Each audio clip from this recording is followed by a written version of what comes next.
ಪುಟ್ಟ ಅಡುಗೆ ಮನೆಯಲ್ಲಿ ನಾನು ಅಡುಗೆ ಮಾಡುವೆನು. ಮೊದಲು ಏನ್ ಮಾಡ್ಬೇಕು?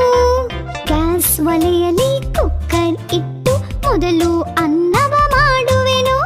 ಬಾಣಲೆಗೆ ತರಕಾರಿ ಹಾಕಿ ವಿಧ ವಿಧ ಪಲ್ಯವ ಮಾಡುವೆನು. ಏನೋ ಮರ್ತಿದ್ಯಲ್ಲ ಚಿಟ್ಟಿ. ಉಪ್ಪು ಮೆಣಸು ಸಾಕ ಎಂದು ಬಾಯಲ್ಲಿ ಇಟ್ಟು ನೋಡುವೆನು. ಎರಡು ಹಾಕಿ ಸರಿಯಾಗಿ ಪಲ್ಯವ ಮಾಡಿ ಮುಗಿಸುವೆನು. ಆ ದೋಸೆ ವಾಸನೆ ಘಮ ಘಮ ಅಂತಿದ್ಯಲ್ಲ.